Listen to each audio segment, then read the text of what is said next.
இப்போ நம்ம சாதி, நம்ம மொழி, நம்ம மாநிலம் சொன்னால் எந்த பிரச்சனையும் கிடையாது. இனிமே வருமானத்துக்கு, அதாவது எல்லாருக்கும் நாம் தமிழர் கட்சியை பார்த்து பயம் வந்து விட்டது. அதனுடைய வளர்ச்சி. இப்போ இவங்கெல்லாம் சொல்கிற மாதிரி தன்னை தெலுங்கர்கள்னு வெளிப்படுத்திக்கிற மாதிரி நீங்கள் ஒரு வாட்டி சொல்லியிருக்கீங்க, விஜயும் திருமாவளவனும் தெலுங்கர்கள் அப்படின்ற மாதிரி. அருந்ததியருக்கு உள் ஒதுக்கீடு 3 விழுக்காடு எடுத்து கொடுத்த போது அவர் போராடினாரா?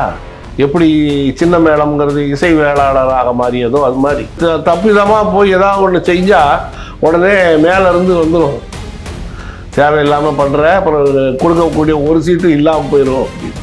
அவ்வளோதான், வாயை மூடிக்கிடுவார்.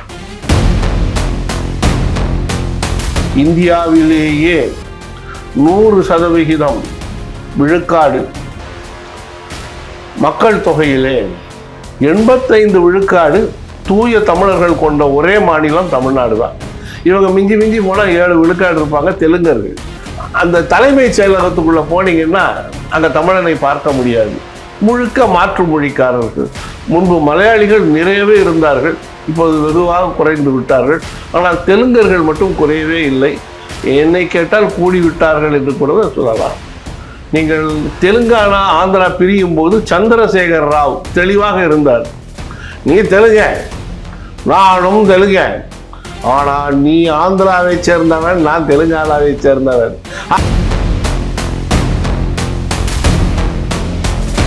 நீங்க மொழி வழி மாகாணங்களாக பிரிக்கப்பட்ட போது அன்றைய மைசூர் மாநிலத்திலே இருந்த தமிழர்களுடைய எண்ணிக்கை 52 விழுக்காடு. அந்த சிந்திகளுக்கு அன்றைய மகாராஷ்டிரா. அதனால தான் அன்னைக்கு அவங்களுக்கு ஒரு அச்சம் இருந்தது. தமிழ் திரைப்படங்கள் திரை அரங்குகளில் நிறைய ஓடியது. அவன் அன்னைக்கு மிரட்டவே இல்லை. அதே மாதிரி புதுச்சேரியில் பிரெஞ்சுக்கார ஆட்சிக்கு வந்த உடனே இவங்களுடைய நோக்கம் அரசனை அண்டி பிழைப்பது.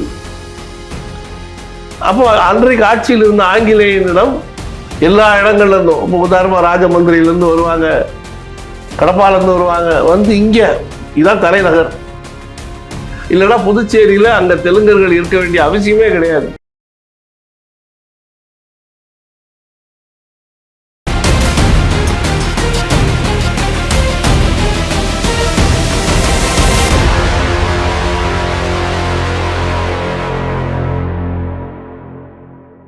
நம்ம பண்ணை இயற்கை அங்காடி 100% இயற்கை வேளாண் தயாரிப்பு.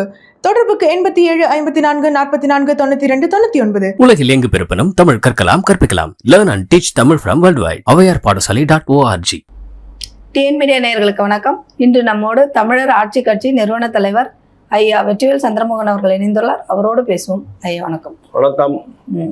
ஐயா, இப்போ சமீபமாக இப்போ கொஞ்சம் பரபரப்பா அப்படி கூட எடுத்துக்கலாம் பேசப்படுற விஷயம், நிறைய தமிழ் நடிகர்கள் தங்களை தெலுங்கர்கள் அப்படின்ற மாதிரி வெளிப்படுத்திக்கிறாங்க. அதில் குறிப்பாக இப்போது நடிகர் பார்த்திபன் அவர்கள் ஆந்திராவில் ஒரு நிகழ்ச்சியில் கலந்துக்கும் போது தன்னை இப்படி வெளிப்படுத்தியிருக்கிறார். நானும் நாயுடு அப்பாயி தெலுங்கர் தான் அப்படின்ற மாதிரி வெளிப்படுத்தியிருக்கிறார். இதை நீங்கள் எப்படி பார்க்குறீங்க? அதாவது சின்ன வயசில் நடிக்க வரும்போது நான் இந்த சாதி அப்படின்னு சொன்னால் தன்னுடைய வாய்ப்புகளை இழந்து விடக்கூடிய வாய்ப்பு அதிகம். ஆகவே சாதியை சொல்லாமல் மூடி மறைத்து தமிழரோடு தமிழராகி நடித்து இப்போ வயசாகி ஓஞ்சி போன உடனே இப்போ நம்ம சாதி, நம்ம மொழி, நம்ம மாநிலம் சொன்னால் எந்த பிரச்சனையும் கிடையாது. இனிமேல் வருமானத்துக்கு இது வழி வகுக்க போகிறதும் கிடையாது. ஆகவே தைரியமாக சொல்லுவோம்னு சொல்றாங்களா இருக்கும். இல்லை, இப்போ இது அவர் மட்டும் சொல்லலை. பாக்கியராஜா இருக்கட்டும், போஸ் வெங்கட்டா இருக்கட்டும், எல்லாருமே தன்னை தெலுங்கர்கள் நாயுடுன்னு வெளிப்படுத்திக்கிறாங்க. இதை அவங்க நினைச்சிருந்தா எப்போ வேணாலும் சொல்லியிருக்கலாம். இந்த காலகட்டத்தையே அவங்க தேர்ந்தெடுத்திருக்காங்க. அதாவது இவ்வளவு காலம் எல்லோரும் தமிழரே அப்படின்னு சொல்லி ஒரு குமுக்கமா எல்லாரும் வாழ்ந்தோம். ஆனா ஏமாற்றப்பட்டோம் அப்படிங்கிறது சில காலங்களாக தமிழர்களுக்கு பெரிய அளவில் தெரிய ஆரம்பிச்சிருச்சு. அப்போ தெரிய ஆரம்பித்தோடனே இவர் தமிழர், இவர் தமிழர் அல்லாதவர். நான் மொழியை சொல்ல விரும்பவில்லை. மலையாளத்தான், கன்னடத்துக்காரன், ஆந்திரா, மராட்டி வேண்டாம். அவர்கள் வந்து இப்போ தாங்கள் கூடி இருந்தால்தான் இந்த மாபெரும் தமிழ் இனத்தை பகைத்து கொள்ளாமல் கூடி வாழ முடியும். ஆகவே தங்களுடைய இனத்தை அடையாளம் கண்டு கொள்கிறார்கள். ஆகவே அந்த இனத்துக்குள்ள நாங்களும் ஒருத்தர் அப்படின்னு சொல்லணும்னு நினைக்கிறாங்க. ஏன்னு கேட்டால் இந்தியாவிலேயே 100% விழுக்காடு மக்கள் தொகையிலே 85 விழுக்காடு தூய தமிழர்கள் கொண்ட ஒரே மாநிலம் தமிழ்நாடு தான். நீங்கள் வந்து மொழி வழி மாகாணங்களாக பிரிக்கப்பட்ட போது அன்றைய மைசூர் மாநிலத்திலே இருந்த தமிழர்களுடைய எண்ணிக்கை 52 விழுக்காடு, கன்னடர்களை விட அதிகம். இதில் கன்னடர்கள் 48 விழுக்காடு கூட இல்லை. சிந்தி பெரிய அளவில், ஏனென்றால் சிந்திகள் அகதிகளாக இந்தியாவிற்குள் கொண்டு வரப்பட்டவர்கள். அந்த சிந்திகளுக்கு அன்றைய மகாராஷ்டிரா, அன்றைய மைசூர் மாகாணம், அன்றைய மெட்ராஸ் மாகாணத்தில் அகதிகளாக பிரித்து அனுப்பப்பட்டார்கள். ஆகவே அந்த கணக்கையும் சேர்த்தீங்கன்னா கன்னடத்துக்காரங்க கொஞ்சம்தான். அதனால தான் அன்னைக்கு அவங்களுக்கு ஒரு அச்சம் இருந்தது. தமிழ் திரைப்படங்கள் திரை அரங்குகளில் நிறைய ஓடியது. அவன் அன்னைக்கு மிரட்டவே இல்லை. ஆனால் இன்றைக்கு அந்த காலமெல்லாம் தாண்டி வந்துட்டதுனால தான் அவனால் தமிழர்களினுடைய அந்த வளர்ச்சியையோ அவங்களுடைய அந்த கூட்டத்தையோ தாங்கி கொள்ள முடியவில்லை. இப்போ இங்கே பார்த்தீங்கன்னா ஆங்கிலத்தில் சொல்லுவாங்க மினிஸ்கியூல் மைனாரிட்டி. இவங்களெல்லாம் ஒரு பொருட்டாகவே நாம் பார்க்க தேவையில்லை. 15 விழுக்காடுல இவங்க மிஞ்சி மிஞ்சி போனால் 7 விழுக்காடு இருப்பாங்க தெலுங்கர்கள். ஆனால் ஏன் பார்க்க வேண்டிய சூழ்நிலைன்னு சொன்னீங்கன்னா, அந்த காலத்தில் ஆங்கிலேயன் ஆட்சிக்கு வந்த உடனே, அதே மாதிரி புதுச்சேரியிலே பிரெஞ்சுக்கார ஆட்சிக்கு வந்த உடனே இவங்களுடைய நோக்கம் வந்து அரசனை அண்டி பிழைப்பது. அப்போ அன்றைக்கு ஆட்சியில் இருந்த ஆங்கிலேயனிடம் எல்லா இடங்கள்ல இருந்தும், இப்போ உதாரணமாக ராஜமந்திரியிலேருந்து வருவாங்க, கடப்பாலேருந்து வருவாங்க, வந்து இங்கே இதான் தலைநகர். அந்த ஆங்கிலேயனிடம் எடுபிடி வேலை. அப்புறம் அதில் ப்ரொமோஷன் ஆகி கொஞ்சம் மேலே வருவாங்க. இதே மாதிரி புதுச்சேரியில் இல்லைன்னா புதுச்சேரியில் அங்கே தெலுங்கர்கள் இருக்க வேண்டிய அவசியமே கிடையாது. அங்கேயும் வண்டி பிழைக்க பிரெஞ்சுக்காரனுக்கு எல்லா வேலையும் செஞ்சு கொடுப்பாங்க. ஆக அந்த சின்ன அளவிலே இருந்தாலும் அந்த ஆட்சிக்கு நெருக்கமாக இருந்ததுனால எங்கு பார்த்தாலும் அவங்க தான் இருக்கிற மாதிரி ஒரு பிம்பம் கட்டமைக்கப்பட்டது. அப்போ ஆட்சியாளருக்கு நெருக்கமாக இருக்கிறதுனால ரெவென்யூ டிபார்ட்மெண்ட்டாக இருக்கட்டும், எந்த அரசு டிபார்ட்மெண்ட்டாக இருக்கட்டும், அங்கே வந்து இவங்களுக்கு எளிதாக வேலை போட்டு கொடுக்கப்பட்டது. சொல் பேச்சு கேட்குறான், பயந்து நடக்கிறான் அப்படின்னு. ஆனால் அந்த மண்ணின் மைந்தனான தமிழன் தான் உயர்ந்தவன் என்றும் நிலத்தின் உரிமையாளன் என்றும் விவசாயி என்றும் பெருமையாக இருந்து கொண்டு அந்த ஆட்சி பொறுப்புக்கு அருகிலே வராமல் தவிர்த்து விட்டான். அதனால தான் இவ்வளோ பெரிய தமிழ் மக்கள் இருந்தும் அந்த தலைமைச் செயலகத்துக்குள்ள போனீங்கன்னா அந்த தமிழனை பார்க்க முடியாது. முழுக்க மாற்று மொழிக்காரர்கள். முன்பு மலையாளிகள் நிறையவே இருந்தார்கள், இப்போது வெகுவாக குறைந்து விட்டார்கள். ஆனால் தெலுங்கர்கள் மட்டும் குறையவே இல்லை. என்னை கேட்டால் கூடி விட்டார்கள் என்று கூட சொல்லலாம். இல்லை, இப்போ நீங்கள் தெலுங்கர்களுக்கு வேலை கொடுத்தாங்க, தெலுங்கர்கள் நிறைஞ்சு தெரிஞ்சாங்க அப்படிங்கிறதுக்கு ஒரு காரணம் சொல்கிறீங்களா? இப்போ நீங்களே தான் சொல்கிறீங்க மலையாளிகளும் இருந்தாங்க. அப்போ மலையாளிகளை யார் சப்போர்ட் பண்ணி அப்படி? அன்றைக்கு முதலமைச்சராக இருந்த திரு மருதூர் கோபால ராமச்சந்திர மேனன் என்கிற எம்ஜிஆர் பெரிய அளவில் தன்னுடைய மொழிக்காரர்களை கொண்டு வந்து புகுத்தினார். நீங்கள் அந்த நேரம் பார்த்தீங்கன்னா பேருந்துகள் எல்லாம் பார்த்தீங்கன்னா நடத்துனர்கள் பெரும்பாலும், ஓட்டுநர்கள் பெரும்பாலும் மலையாளிகளாக இருந்தார்கள். நீங்கள் காவல்துறை பணியிலும் பார்த்தீங்கன்னா திரு எம்ஜிஆர் அவர்களுடைய காலத்தில் பெரிய அளவில் மலையாளிகள் இங்கே வந்து வேலையிலே புகுந்தார்கள். அதை மறுக்கவே முடியாது. அது மாதிரி ஆனால் அந்த மாதிரி பார்த்தீங்கன்னா ஜெயலலிதா அவர்களுடைய ஆட்சி காலத்தில் கன்னடத்தவர்கள் இங்கே உள்ள வரலை. கன்னடத்துக்காரன் அங்கேயே இருந்துக்கிட்டான். ஆனால் அந்த மலையாளி தெலுங்கு கூட்டம் தான் வேலை தேடியே போய் பழகின கூட்டம் தமிழ்நாட்டை ஒரு வேட்டைக்காடாக மாற்றியது. அப்போது எம்ஜிஆரால் தான் மலையாளிகள் இருந்தாங்க, கருணாநிதியால தான் தெலுங்கர்கள் வளர்ந்தாங்கன்னு சொல்ல வரீங்களா? சொல்ல வரல, அதான் உண்மை. அப்போ தமிழுக்காக பேசக்கூடிய தலைவர்கள் அன்னைக்கு யாருமே இல்லையா? தமிழர்களுக்காக பேசக்கூடிய தலைவர்களே இல்லையா? திரு காமராஜர்னு ஒரு பெருந்தலைவரை பற்றி நீங்கள் கேள்விப்பட்டிருப்பீர்கள். 1954 அவர் முதலமைச்சர் ஆனவுடன் 56 மொழி வழி மாகாணங்களாக பிரிக்கப்பட்டது. அப்போ அவர் என்ன செஞ்சிருக்கணும் அப்படின்னா, இங்கே பணி செய்கிற, ஏனென்றால் இது மெட்ராஸ் மாகாணம், பின்னர் தான் தமிழ்நாடு ஆகியது. அப்போ மலையாளத்தான் வேலை செய்வான், கன்னடத்துக்காரன் வேலை, மைசூர்காரன் வேலை செய்வான், ஆந்திராக்காரன் வேலை செய்வான், எல்லாம் செய்வாங்க. ஆனால் பிரிக்கப்படும் போது இவர் என்ன செஞ்சிருக்கணும், நீங்கள் தெலுங்கானா ஆந்திரா பிரியும் போது சந்திரசேகர் ராவ் தெளிவாக இருந்தார். நீ தெலுங்க, நானும் தெலுங்க, ஆனால் நீ ஆந்திராவை சேர்ந்தவன், நான் தெலுங்கானாவை சேர்ந்தவன். ஆகவே தெலுங்கானாவில் இருக்கும் அத்துணை அரசு ஊழியர்களும் ஆந்திராவுக்கு போயிருங்க. ஆந்திராவில் இருக்கும் அத்துணை தெலுங்கானா தெலுங்கு பேசுபவர்களோடு இங்கே வந்து விடுங்க அரசு ஊழியர்கள் அப்படின்னு தெளிவா இருந்தார். ஏனைய மாநிலத்துக்காரங்க அப்படிதான் செஞ்சாங்க. ஆனா காமராஜர் அப்படி செய்ய தவறி விட்டார். எல்லாம் ஒரே நாடு, நாம் எல்லாம் ஒரே மக்கள், இருக்கிற அவன் வேலை செஞ்சு ஓய்வு பெற்று போட்டோம் அப்படின்னு அவர் பெருந்தன்மையோடு, இல்லைன்னா அன்னைக்கே மலையாளிய கேரளாவுக்கும், கன்னடத்துக்காரன மைசூருக்கும், தெலுங்குக்காரன ஆந்திராவுக்கும் அனுப்பி விட்டுருக்கலாம். அங்கே அவ்வளோ இடத்துலையும் தமிழர்களுக்கு அரசு வேலையும் கொடுத்துருக்கலாம்.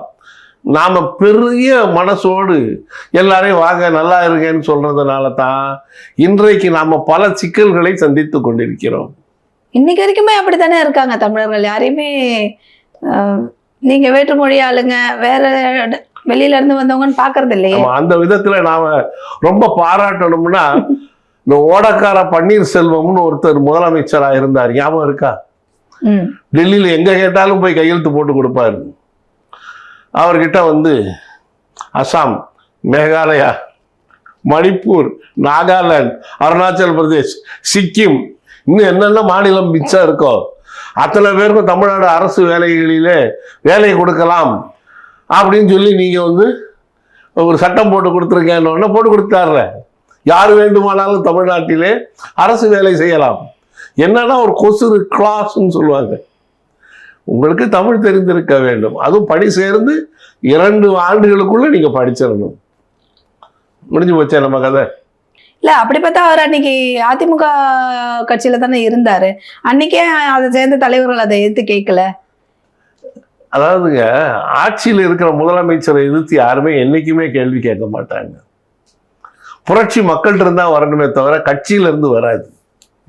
இல்ல இப்போ நீங்க சொல்ற மாதிரி பார்வையிலே பார்க்கும்போது இப்போ திமுக தலைமையிலான ஆட்சி நடந்துட்டு இருக்குன்றதுனாலதான் இவங்க இந்த நடிகர்கள்லாம் நாங்க ஒரு தெலுங்கர்கள்ன்றதை வெளிப்படுத்துறாங்கன்னு எடுத்துக்கலாமா? உண்மையே அதுதான். பின்னணியில வந்து நீங்க ஒண்ணு கவனிக்கணும். ஒரு காலகட்டத்தில் பம்பாய் திரை உலகம், அது ஹிந்தி திரை உலகம், இவ்வளவு பம்பாய்ங்கிறது மராட்டியர்கள் நாடு. ஆனா இந்தியாவின் ஹிந்தி திரைப்பட உலகமானது பம்பாய் ஆனது. இன்றைக்கு மும்பாய் அப்படிங்கிறாங்க. அந்த மும்பாயில வந்து நீங்க பழைய நடிகர்கள் எல்லாரும் பார்த்தீங்கன்னா ஹிந்துக்களாக இருப்பாங்க. நடிகைகள் அவ்வளவு ஹிந்துக்கள், சரியா?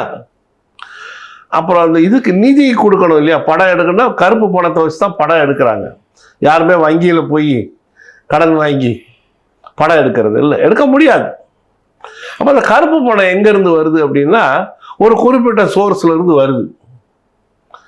அந்த குறிப்பிட்ட மனிதர் வந்து பின்னாளில் வெடிகுண்டு வழக்குகளில் சிக்கி தப்பி ஓடி விட்டாருன்னு வச்சுக்கோங்களேன். ஆனால் அவர் என்ன செஞ்சாரு அப்படின்னா, பணம் கொடுக்குறேன்னா சார் கதாநாயகன் இந்த சமுதாயமா இருக்க வேண்டும், அது அவருடைய சமுதாயம், சரியா? அப்போ நீங்க பாத்தீங்கன்னா திடீர்னு பார்த்தீங்கன்னா இந்துக்கள் எல்லாம் காணாம போயிட்டாங்க.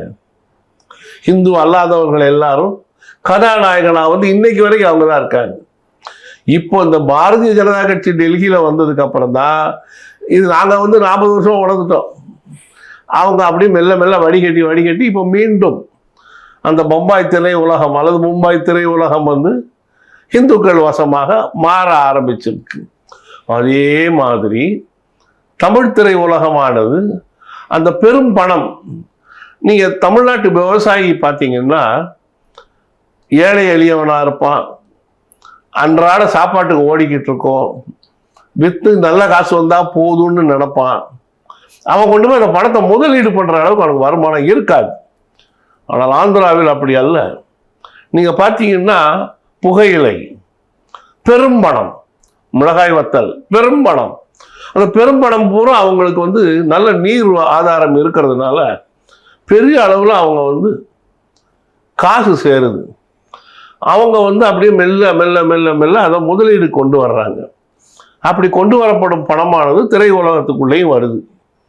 அப்போ அவங்க மெல்ல நம்மாளு சிவகார்த்திகேயனை போடு, மணவாடு, அது மாதிரி இவனை போடு, பார்த்திபனை போடு, மணவாடு. நீங்கள் நடிகர் பிரபுனா வேண்டாம் அப்படின்னு அப்படியே நம்ம ஆளுகளை பூரா ஒதுக்கிட்டாங்க. முழுக்க முழுக்க இந்த தமிழ் திரை உலக கதாநாயகர்கள் தமிழ் அல்லாதவர்கள் வசம் போனதுக்கு இது ஒரு முக்கிய காரணம். நீங்க இப்படி சொல்றீங்க. இதே பார்த்திபன் அவர்கள் அங்க பேசும்போது என்ன சொல்றாருன்னா, நான் அறிமுகமான முதல் படம் புதிய பாதை தமிழ்ல. இந்த தமிழ் சினிமா தான் என்னை இவ்வளோ தூரம் வளர்த்து ஆளாக்கியிருக்கு. இவ்வளோ தெலுங்கு மக்களை வந்து எனக்கு சம்பாரிச்சு கொடுத்துருக்கு. இது எல்லாத்துக்குமே தமிழ் சினிமா தான் காரணம். அப்படி தமிழ் சினிமாவுக்கு என்னோட நன்றி அப்படின்னு ஒரு வார்த்தையை சொல்றாரு. இல்லைன்னா திரும்பி வந்தா எவனாவது அடிப்பான். இப்படி சொல்லியாச்சுன்னா பாவம் நம்ம மேல நன்றி எல்லாம் வச்சிருக்கிறான் விட்டுருவோம் அப்படிங்குது. இதெல்லாம் சேஃப் கார்ட்ஸ்ன்னு சொல்லுவோம். என்ன வேணாலும் திட்டலாம். இந்த இவங்களை பிடிச்சி நல்லா திட்டுன்னு திட்டிட்டு அதுக்கப்புறம் 1000 சொன்னாலும் அவங்கள மாதிரி வராதுங்க நல்லவங்க அப்படின்னா நாம் தப்பிச்சுக்கிறோம். இதுதான் அந்த இது பாக்கியராஜ். இவரை பற்றியெல்லாம் நமக்கு முதல்ல தெரியும், அவர் நாயுடு தான். நம்ம பாருங்க, நாயுடுவாக இருப்பதோ அல்லது மதுரை நாயக்கராக இருப்பதோ தவறு அல்ல, ரெட்டியாராக இருப்பது தவறு அல்ல. நீங்கள் நல்லா இருங்க, நல்லா வணிகம் செய்யுங்க.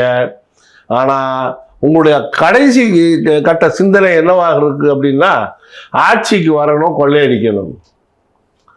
அதற்கு தமிழ்நாடு முழுமையாக இடம் கொடுத்தது. அதைத்தான் அவர்கள் தவிர்க்க வேண்டும். வாங்க, நல்ல சினிமாவில் நடிங்க, எங்களை சிரிக்க வைங்க, என்ன வேணாலும் செய்யுங்க. ஆனால் கடைசியில் சினிமா ஃபீல்டுலேருந்து அரசியலுக்குள்ளே போயிட்டு போக்குவரத்து துறை மந்திரியாகி ஒரு 50,000 கோடி சம்பாதிக்கணும்னு எங்களை வந்து பைத்தியக்காரன் ஆக்காதீங்க. நம்ம நினைப்பு அவ்வளோதான். நாம் எல்லாரையும் வாங்கன்னு சொல்கிறோம், நல்லா இருங்கன்னு தான் சொல்கிறோம். வந்தாரை எல்லாம் வாழ வைத்த தமிழ்நாடு வந்தவர்களை எல்லாம் ஆளவும் வைத்ததே என்று ஆரம்பம் தொட்டே நாங்கள் அதைத்தான் சொல்கிறோம்.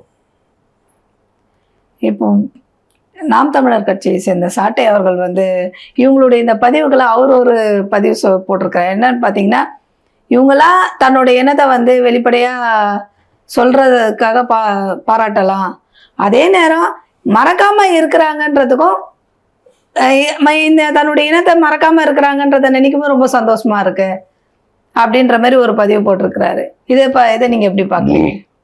அதாவது எல்லாருக்கும் நாம் தமிழர் கட்சியை பார்த்து பயம் வந்து விட்டது. அதனுடைய வளர்ச்சி ஒரு அச்சத்தை உண்டாக்கி விட்டது தமிழ் அல்லாதவர்களுக்கு. ஆனால் எங்க போனாலும் ஒரு கமெண்ட்டை போட்டு அடுத்து உடனே இப்படி ஒரு பாராட்டையும் சொல்லியாச்சுன்னா நாளைக்கு இந்த நாம் தமிழர் கட்சியுடைய தொண்டர்களிடமிருந்து நாம் தப்பித்து கொள்ளலாம் என்ற எண்ணம் வந்து விட்டது. இப்போ இவங்கெல்லாம் சொல்ற மாதிரி தன்னை தெலுங்கர்கள்னு வெளிப்படுத்திக்கிற மாதிரி நீங்க ஒரு வாட்டி சொல்லியிருக்கீங்க, விஜயும் திருமாவளவனும் தெலுங்கர்கள் அப்படின்ற மாதிரி. இப்போ எம்ஜிஆர் வந்து மிக பிரபலமான ஒரு முகம், கண்ணை முடிச்சு வாக்கு போடுவாங்க. அவரே சொல்லியிருந்தாங்க, ஆமா நான் மலையாளி, நான் சொல்லல இல்லை. இதெல்லாம் அரசியல் அனுகூலங்கள். நீயா என்ன வேணாலும் கற்பனை பண்ணிக்கோ, பேசிக்கோ. நான் வந்து அரசியல்ல இந்த இலக்கை நோக்கி பயணிக்கிறேன். நான் ஆட்சிக்கு வந்ததுக்கப்புறம் என்ன வேணாலும் செய்வேன். அது இந்த இப்போ இவங்கெல்லாம் செய்யலையா அது மாதிரி இவங்களும் அதே மாதிரி இப்போதைக்கு எதுவும் சொல்ல வேண்டாம், மூடி மறைச்சு என்னென்ன ஆதாயம் கிடைக்குதோ அதை முதல்ல பார்த்துக்கிடுவோம் அப்படிங்கிறது தான், வேற ஒன்றும் இல்லை. இப்போ எடுத்த உடனே இவர் சொல்லிட்டாருன்னு வச்சுக்கோங்களேன், நான் யார் அப்படின்னு முடிஞ்சு போச்ச கதை. கருணாநிதி அருந்ததியருக்கு உள்ளொதுக்கீடு 3 விழுக்காடு எடுத்து கொடுத்த போது அவர் போராடினாரா? இல்லை, அருந்ததியர் தமிழர் அல்லவே. சக்கிலியர் என்பவருக்கு மறுபேர், கருணாநிதி கொடுத்த தமிழ் பேர் அருந்ததியர். எப்படி சின்ன மேளம்ங்கிறது இசை வேளாளராக மாறியதோ அது மாதிரி அவங்க ரொம்ப தெளிவாக எதுக்கு போராடணும், எதுக்கு போராட வேண்டாம்னு அவங்க ஒரு வரையறை வச்சிருப்பாங்க. இவர் தப்பிதமா போய் ஏதாவது ஒன்று செஞ்சா உடனே மேல இருந்து வந்துடும், தேவையில்லாமல் பண்ற, அப்புறம் கொடுக்கக்கூடிய ஒரு சீட்டு இல்லாமல் போயிடும் அப்படின்னு அவ்வளோதான் வாயை மூடிக்கிடுவார். அவர் கஷ்டப்பட்டிருக்கார், அது நல்லா தெரியுது. யாரை சொல்றேன்? தொல் திருமாவளவன் என்கிற அவரோட ஒரிஜினல் பேர் வேற. அவர் மிதிப்பட்டிருக்காருங்கிறது தெரியுது நமக்கு. அவருடைய வரலாறு பார்த்தீங்கன்னா அந்த எளிய மக்களுக்காக போராட துவங்கி இருக்கிறார். எம்ஜிஆர் முதலமைச்சராக இருக்கிற காலத்திலேயே அவர் போராடி இருக்கார். அந்த மக்களுக்கு அவர் மேல ஒரு நம்பிக்கை, இவர் நமக்காக போராடுவார் அப்படின்னு தமிழகத்தை சேர்ந்த தூய தமிழர்களான பள்ளர் மற்றும் பறையர் இவர்கள்லாம் அவரை தலைவராக ஏற்றுக்கொண்டாங்க. ஆனால் அடுத்து கருணாநிதி வந்தவுடன் நம்மால் இவனை வளர்த்து விட்டா ஏனைய பள்ளர் பறையர் தலைவர்கள் தோன்றாமல் தடுத்து விடலாம் அப்படின்னு இவரை அப்படி தூக்கி விட்டு இவரை முழுக்க தன்னுடைய ஆளாக மாற்றிட்டார். இது தொடருது. இப்போ ரீசெண்டாக ஒரு சர்ச்சைக்குரிய விஷயம்னே வச்சுக்கோமே, சி.வி. சண்முகம் அவர்கள் ஒரு நடிகையை பற்றி தவறாக ஒரு சர்ச்சைக்குரிய விஷயத்த பேசிட்டார். இதை எதிர்த்து நடிகர் விஷால் என்னன்னா ஒரு எதிர்ப்பு குரல் அவர்கிட்ட மரியாதையாக பேசுங்க அப்படின்னு ஒரு கோபமான ஒரு எதிர்ப்பு குரலாக வெளிப்படுத்தி இருக்காரு. இதே விஷால் ராஜேந்திர பிரசாத் அவர்கள் எம்ஜிஆரை பற்றி ஒரு வார்த்தை பேசியிருக்காங்க. காந்தாரா படம் பார்த்தா எம்ஜிஆர் சிறுநீர் கழிச்சிடுவார், அவ்வளோ பயப்படுவார் அப்படின்ற மாதிரி ஒரு விஷயம் சொல்லியிருக்காங்க. அதுக்கு அவர் இவ்வளோ காட்டமாக சொல்லலை. அந்த எதிர்ப்பை அவர் இவ்வளோ ஒரு கோவத்தோடையும் காட்டமாகவும் அவர்கிட்ட வெளிப்படுத்தலை. ஆனால் சி சண்முகம் இங்கே ஒரு நடிகையை பற்றி பேசினாருன்னொடனே அவ்வளோ ஒரு காட்டமான ஒரு எதிர்ப்பலையை தெரிவிச்சிருக்கிறாரு. இதை நீங்கள் எப்படி பார்க்குறீங்க? சி.வி. சண்முகம் ஆட்சியில் இல்லை, அதனால இப்போ எல்லாரும் அவர் மேலே காட்டமாக பேசலாம். நாளை அவர்கள் வென்று அவர் பழையபடி மந்திரி ஆகிட்டு அவரை எதிர்த்து காட்டமாக பேச சொல்லுங்களேன் பார்ப்போம். இடம் பொருள் ஏவல்னு ஒன்று இருக்கு இல்லையா, அதனால இப்போ காட்டமாக எதிர்த்து சவுண்டு கொடுக்குறாங்க. உள்ளபடியே அவர் ஒரு மந்திரியாக இருந்தவர், பொறுப்பானவரும் கூட. அவர் எடுத்தேன் கவுத்தேன்னு பேசிட முடியாது, சிந்திச்சு தான் பேசுவார். அப்படி அவர் ஒரு தகவல் சொல்லியிருக்கார். இன்னைக்கு யார் வேணாலும் ஏறி மிதிக்கலாங்கிறதுனால டக்குன்னு வந்துருச்சு ரியாக்ஷன். ஆனால் உண்மையிலேயே இது இவ்வளவு காட்டமான ஒரு எதிர்ப்பு காட்டியிருக்க தேவையில்லை. அவர் ஏதோ சொன்னாரு போச்சு, அதோட முடிஞ்சதுன்னு விட்டுருக்கணும். அந்த நடிகை கூட அவ்வளவு அதற்கு எதிர்ப்பு தெரிவிக்கவில்லை, இல்லையா? விஷால் அவர்கள்ட்ட ஒரு கேள்வி ஏற்கனவே கேட்கப்பட்டது. என்னன்னு பார்த்தீங்கன்னா, தென்னிந்திய நடிகர் சங்கம் அதை நடிகர் சங்கத்தையோ பத்திரிக்கையாளர் கதையாசிரியர் சங்கத்தை, தயாரிப்பாளர் சங்கத்தையோலாம் பார்த்தீங்கன்னா தென்னிந்திய நடிகர் சங்கம் அப்படின்னு தானே வச்சிருக்கீங்க. ஏன் தமிழர் நடிகர் சங்கம் இந்த மாதிரியான பேர்ல வைக்காம தென்னிந்திய நடிகர் சங்கனே இன்னும் நீங்க வச்சிருக்கீங்கன்னு கேட்கும்போது அவர் என்ன சொல்றாரு அப்படின்னா, அதனால என்ன இப்ப, அதனால யாருக்கு என்ன பிரச்சனை இருக்கு? அதாவது ஒரு காலகட்டத்தில் திரைப்பட உலகம்ங்கிறது 3 ஊர்களை சார்ந்திருந்தது. ஒன்று பாம்பே, அதாவது மும்பை, மற்றது கால்கட்டா, அதாவது இன்றைக்கு கோல்கட்டா, 3வது மெட்ராஸ், அது இன்றைக்கு சென்னை.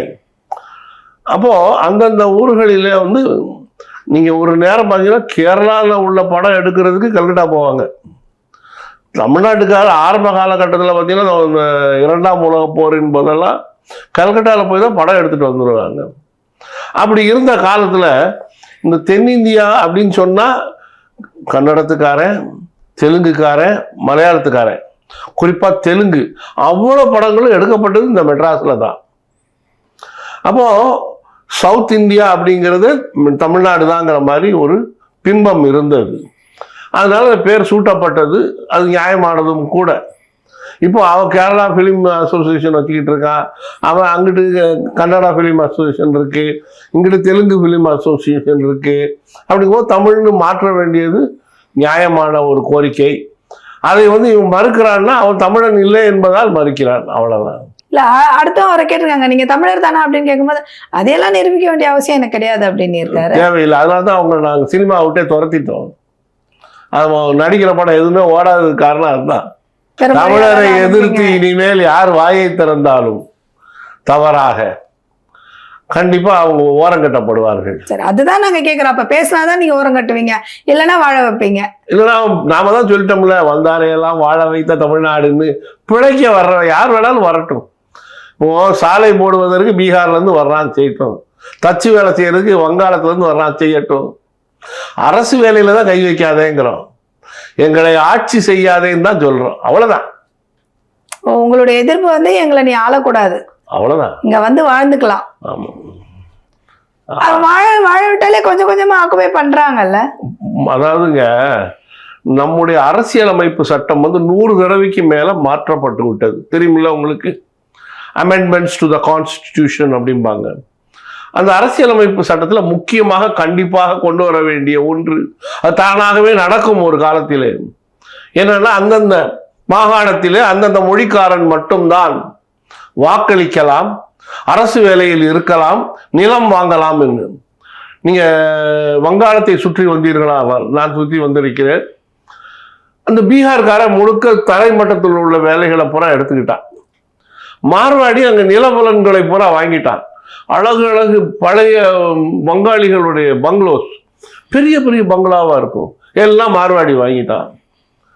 அதே மாதிரி பாம்பேல பாத்தீங்கன்னா மகாராஷ்டிரர்கள் வச்சிருந்த அத்துணை சொத்துக்களும் இன்றைக்கு குஜராத்தி மார்வாடி கைக்கு போயிடுச்சு. இது கலன்று கொண்டே இருக்கும் நெருப்பு, என்றைக்காவது பற்றி கொண்டால் அது மாதிரிதான் இங்கேயும். இதை தடுக்கணும் அப்படின்னு சொன்னா, நீ கன்னடத்துக்காரன், உன் கர்நாடகாவில் தான் லேண்ட் வாங்கலாம் அப்படின்னா நிலம் வாங்கலாம், அங்கேயே வாங்க. நீ அங்கேயே உன்னுடைய கட்சிக்காரங்களுக்கு மட்டும்தான் நீ வாக்களிக்கலாம். சரி, அப்போ நீ உதாரணத்துக்கு ஒரிசால ஒரு வேலையா போயிருக்க, கர்நாடகாவில் தேர்தல், நீ இதுக்காக மெனக்கட்டு ஊருக்கு போய் போனா, இப்போ டெக்னாலஜி வந்துருச்சு இல்லை, ஒரு ஏடிஎம் கார்டு வச்சு நீங்க எங்கேயோ போய் பணம் எடுக்கிறீங்க, ஒரு வினாடியில் உங்களுக்கு செய்தி வந்துடுது இல்லையா? அதே மாதிரி நம்ம மாற்றுவோம், இந்த அரசியலமைப்பு சட்டத்தை திருத்துவோம். பஞ்சாப்ல தான் நிலம் வாங்கலாம், அரசு வேலையில இருக்கலாம். தமிழ்காரன் போய் பஞ்சாப்ல அரசு வேலையில இருக்கக்கூடாது அப்படின்னா நிறைய அனுகூலங்கள். என்னன்னா, நாளைக்கு நானும் நீங்களும், உதாரணமா நீங்க தெலுங்குக்காரங்கன்னு வச்சுக்கோ, நான் தமிழ்காரன்னு வச்சுக்கோ, நம்ம 2 பேரும் சண்டை போட வேண்டிய அவசியமே இல்லை. நீங்க பாட்டுக்கு வரலாம், யார் வேணாலும் வியாபாரம் பண்ணலாம். உன் ஊர்ல நிலம் வாங்கிக்கோ, உன் ஊர்ல பங்களா கட்டிக்கோ, ஓய்வு பெறும்போது அங்க போய் இரு, சரிங்களா? என் சுதந்திரத்தில், என் நிலத்தில், என் அரசு பதவியில் நீ கை வைக்காதே, கடைசியாக ஆட்சி பக்கம் எட்டி கூட பார்க்காது. சரி, இப்ப நீங்க சொல்ற இந்த வார்த்தை, இதுக்கு முன்னாடி இங்க செட்டில் ஆயிருக்காங்களே, இப்ப சவுகார்பேட்னே ஒரு ஏரியா எடுத்துக்கோங்க, ஃபுல்லாவே மார்வாடிஸ் தானே, அவங்களுடைய ஏரியாவாவே அது மாறி இருக்கே. அதாவது உங்களுக்கு இது கேள்வியா பதிலா தெரியல, நல்லா தெரிஞ்சுக்கோங்க. இப்பதான் சொன்னேன். இல்ல நான் என்ன சொல்றேன்னா, இப்ப இன்னைக்கு சொல்றீங்க இல்லையா, நிலத்தை விற்காதீங்க, நிலத்தை வாங்காதீங்க, வந்தா வேலை மட்டும் செய், இங்க ஆளுமை பண்ணணும்னு வியாபாரம் பண்ணு. இதையெல்லாம் ஏன் அவங்க வந்த காலகட்டத்துல இந்த தலைவர்கள் ஏன் யோசிக்கல? அதாவதுங்க, அன்றைக்கு பாத்தீங்கன்னா ஒரு பொது எதிரி பிரிட்டிஷ் இந்தியா, இங்கிலீஷ்காரன், அவனை எதிர்த்து எல்லாரும் போரிட்டு அவனை தோற்கடிச்சு வெளியில அனுப்புனா போதும், எல்லாரும் கூடி வேலை செஞ்சோம், அவன் போயிட்டான். அன்னைக்கு நான் தமிழன், அவன் மார்வாடின்னு நினைக்கவே இல்லை. அதுக்கப்புறம் தான் இந்த இன்ஃப்ளக்ஸ்ன்னு சொல்லுவாங்க, ராஜஸ்தானில் சும்மா மண்ணை பார்த்துக்கிட்டு உட்காந்து நீங்கள் ராஜஸ்தான் சுற்றி வரணும், ஜெய்சல்மார் பகுதியெல்லாம் பார்க்கணும். இந்த உலகளாவிய மார்வாடி அங்கே என்ன கண்டிஷனில் இருப்பான்னு. அவனுக்கு தமிழ்நாடை பார்த்தாலே அருமையான மக்கள், நல்ல நாணயமாக உழைச்சி கடனை ஒழுங்காக பணத்தை கட்டிடுறான். அப்போ வட்டி கடை வைக்க இங்கே வந்துடு. புரியுதா? குஜராத்காரன் பார்க்குறான், அவன் தயாரிக்கிற பொருளை வாங்க ஆள் கிடையாது. மகாராஷ்டிராலாம் வந்து ஒரு விற்பனை பகுதியே கிடையாது, உற்பத்தி பகுதி. இந்த உண்மையிலே வந்து இந்தியாவின் வாங்கும் திறன் கொண்ட மாநிலம்னு சொன்னா தென் மாநிலங்கள், குறிப்பாக தமிழ்நாடு. அதனால தான் குஜராத்காரன் இங்கே வந்து கம்பெனி ஆரம்பிக்கிறான். எத்தனை கார் கம்பெனி இங்கே இருக்கு சிந்திச்சு பாருங்க. அப்போ உங்களுக்கு இந்த இங்கிலீஷ்காரனுக்கு எப்படி இந்தியா மார்க்கெட்டோ அது மாதிரி இந்தியாக்காரனுக்கு தமிழ்நாடு தான் மார்க்கெட். இங்கே வர்றான், வியாபாரம் பண்ணுறான், சம்பாதிக்கிறான், அபரிதமாக சம்பாதிக்கிறான். கொண்டு போ ராஜஸ்தானில் இடம் வாங்கி வீடை கட்டு, இங்கே நீ வாடகைக்கு இரு. உங்களுக்கு ஒரு உதாரணம் சொல்லிடுறேன். நான் ஒரு ஒப்பந்தக்காரர், ஒரு வீட்டில் பழுது நீக்கிறதுக்காக போயிருக்கோம். அங்கே வந்து அது ஒரு மார்வாடி வாடகைக்கு இருக்கிறார். அந்த மார்வாடி எனக்கு இந்த சோற்றிலே இந்த இதை வந்து சீர் பண்ணி கொடுங்க அப்படின்னு சொல்றாரு. உடனே நாங்கள் மிஷினை வச்சு அந்த பகுதியை லேசாக உடைக்க ஆரம்பிக்கிறோம். கடகடன் சத்தம் வருது. அந்த மார்வாடி ஓடி வந்துட்டாரு. கடையில் முன்னால் உட்காந்து வணிகம் செய்தவர், ஐயோ சத்தம் வருது, அது வராமல் செய்ய. அது எப்படி மிஷினை போட்டால் சத்தம் வரும்னு. முதலாளி வந்துருவானே, அது கட்டிட ஓனர் வந்துருவானேன்னு. கட்டிட ஓனர் 2வது மாடியில் குடியிருக்கார். முதலியார், நீங்க சொல்ற சவுகார்பேட்டையில் அந்த முதலியார் கீழே ஓடி வந்துட்டாரு. என் பில்டிங்கை யார் இடிக்கிறது அப்படின்னு அவர் கேள்வியை முதல்ல, என் பில்டிங்கை யார் இடிக்கிறதுன்னு. அந்த மார்வாடி நடுங்கிறான். அப்படியே இல்லை ஒரு கிராக் இருந்தது, பூசி பெயிண்ட் அடிக்க போறோம், இவர் சமாதானம் சொல்ல. அந்த ஆளுக்கு அந்த கத்துறாரு முதலியார். அது அவர் கட்டடம், இவன் வாடகைக்கு இருக்கிறான். இதே ஆளு நாளை அந்த கட்டடத்தின் உரிமையாளர் ஆகி அந்த முதலியார் வாடகைக்கு இருந்தால் அந்த முதலியார் என்ன செய்வான் இவன்?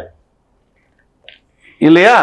நீங்க ஒரு 40 வருஷத்துக்கு முன்னால அந்த ஓட்டேரி பகுதி, பின்னி மில்லை சுற்றி உள்ள பகுதிகள் எல்லாம் உரிமையாளர்கள் தமிழர்களாக இருப்பாங்க, பெரும்பாலும் வன்னியர்கள். பெரும்பாலும் அதில் சின்ன இடம், ஒரு 10க்கு 10ல் மார்வாடி வந்து அடகு கடை வைப்பாங்க. வரிசையாக இருக்கும், ஒரு 50 கடை இருக்கும். அதில் ஒரு இந்த சாவி கொடுக்குற கடிகாரம் அடகுக்கு வந்திருக்கும், அல்லது ஒரு பானை வந்திருக்கும், குண்டு சட்டி இருக்கும். எப்பெல்லாம் பின்னி மில் பிரச்சனையில் மாட்டுதோ அப்பெல்லாம் இவங்க கடையில் நிறைய ஜாமான் இருக்கும். அந்த மின்னி மில்லை திறந்தாச்சுன்னா அந்த ஜாமான்லாம் காணாமல் போயிடும். அதாவது வாங்கி அவன் அடகு மீட்டு விட்டு போயிடுவாங்க. இன்றைக்கு யாரெல்லாம் அந்த கடைகளில் வாடகைக்கு இருந்தாங்களோ அத்தனை மார்வாடி அந்த கட்டடத்தை வாங்கிட்டான். 2வது, அந்த கடைகள் அனைத்தும் நகை கடையாக மாறிடுச்சு. புரியுதுங்களா? அப்போ உங்களுக்கு நீங்க என்ன புரிஞ்சுக்கணும்னா, உங்களுக்கு இந்த சட்டம் விடுது, நீ வாங்கலாம், அதனால தான் அவன் வாங்குறான். இல்லை நீ வாடகைக்கு தான் இருக்கலாம்னா அந்த வன்னியர் என்னாலும் தலைவனாக இருப்பான், இவன் தொண்டனாக இருப்பான். இல்லையா? இந்த சட்டத்தை இந்தியா முழுக்க கொண்டு வரணும். அப்ப ஏன் கொண்டு வர மாட்டேங்கிறோம் அப்படின்னா, இந்த நாடானது ஒரு வெள்ளைக்காரனுக்கு அடுத்தபடியாக ஒரு குஜராத்தி மார்வாடிகளின் நாடாக மாற்றப்பட்டு விட்டது. இவ்வளவுதான். காஷ்மீர்ல அந்த சட்டம் இருந்தது இல்ல, அதை ஏன் மாத்துனாங்க? ஏன்னா இந்த மார்வாடி குஜராத்தி பூரா சொத்து வாங்கிட்டாங்க. இப்ப அங்க போய் அது முஸ்லிம் நாடு அல்ல, இருந்தாலும் அவங்க ஒரு சட்டம் இருந்தது, நேரு காலத்திலே கொடுக்கப்பட்டது. இங்கே வேற யாரும் வந்து எலெக்ஷன்ல நிற்க முடியாது, அரசு வேலைக்கு வர முடியாது, நிலம் வாங்க முடியாது. நான் சொல்ற அத்தனை கொள்கைகளும் அங்கே இருந்தன. ஆர்டிகிள் 370 ஆஃப் த கான்ஸ்டிடியூஷன் அதை இந்தியா முழுக்க கொடுத்து எல்லாரையும் சந்தோஷமா வாழ வைக்கலாமே. அஸ்ஸாம்ல பார்த்தீங்கன்னா பூரா அவன் நிலத்தை வித்துக்கிட்டு இருக்கான். யார்கிட்ட? இதே மார்வாடி, குஜராத்தி, பெங்காலி கிட்ட. புரியுதுங்களா? அப்ப நாளைக்கு சண்டை வரத்தானே செய்யும். ஆகவே இதை நாம் நிறைய அது தொலைநோக்காக பார்க்க வேண்டும். அதற்கான நிறைய அரசியல் அமைப்பு சீர்திருத்தங்கள் செய்ய வேண்டும். அதற்கு மக்கள் ஒத்துக்கொள்ள வேண்டும். இப்போ இந்த தன்னோட ஜாதியை வெளிப்படுத்திக்கிற விஷயம் போயிட்டு இருக்க பார்க்கும்போது இதே நடிகர்களை சேர்ந்த சத்யராஜ் அவர்கள் வந்து ஜாதிங்கிறத அவமானம், ஜாதியை பற்றி பேசுறது அசிங்கம் அப்படியெல்லாம் சொல்கிற அவரே இப்போ இவங்கெல்லாம் இந்த மாதிரி தன்னை தெலுங்கர்கள் நாயுடுகளை வெளிப்படுத்தும் போது அதை பற்றி எந்த ஒரு எதிர்ப்பு குரலும் அவர் கொடுக்கல. இதே ஜிடி நாயுடு பாலத்துக்கெல்லாம் பேர் வைக்கிறாங்க. இது சம்மந்தப்பட்ட எந்த விஷயத்துக்கும் அவர் வந்து எந்த எதிர்ப்பு குரலும் கொடுக்கல. இதை நீங்கள் எப்படி பார்க்குறீங்க? இந்த இவங்கெல்லாம் வந்து தப்போ சரியோ தெரியாம இந்த திராவிட இயக்கத்துக்குள்ள போய் புகுந்து முதலே தங்களை வந்து பெரியாரின் சிஷ்யர்களாக, அதாவது அடிமைகளாக காட்டி கொண்டதுல தப்பிக்க முடியல, அவங்களால மறுக்க முடியல. ஆகவே இதை வந்து அவங்க ஏத்துக்கிட்ட மாதிரி வாயை மூடிக்கிறாங்க, மாற்று கருத்து சொல்ல முடியலை அவங்களால.